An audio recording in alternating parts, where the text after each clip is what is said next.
Magandang hapon po. Magsisigang po ako ng aking salmon. Ito yung aking salmon, oh. Ayan. Siyempre, meron siyang luya, sibuyas at kamatis. Tapos, maro. Zucchini ang tawag nito sa iba, eh. Tapos, ang aking litos. Yun yung ginagamit ko pag salmon ang sigaw. Litos na pahaba. Tapos lalagyan ko lang siya ng sinigang mix. Depende sa inyo kung anong brand ang gusto nyo ilagay. Pauwi na rin yung dalawang alaga ko. Yung bunso nakauwi na kanina pa.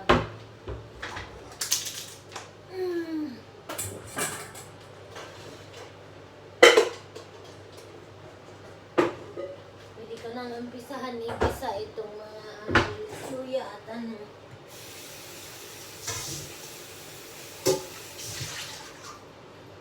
igisa ko kasi konti itong luya, sibuyas at kamatis at yung salmon.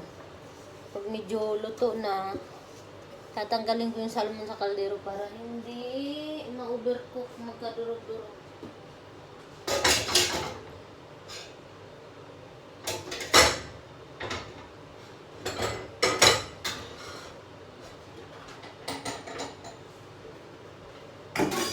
Pagkatanggal ko sa salmon, saka ko ilagay yung maro.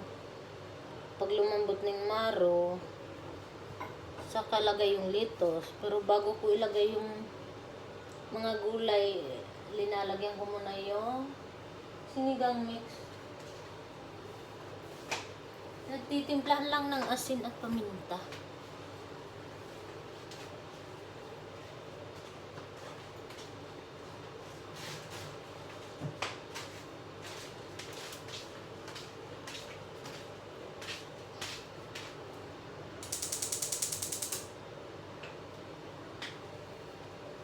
Takip ako ng aking buhok para hindi masyadong mag-amoy sibuyas at luya.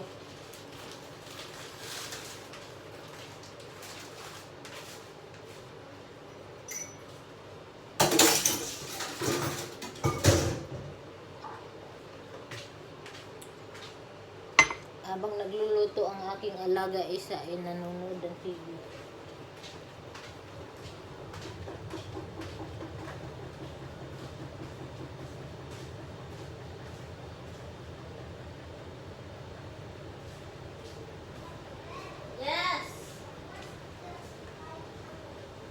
Yun na vitamin? Okay, I give you.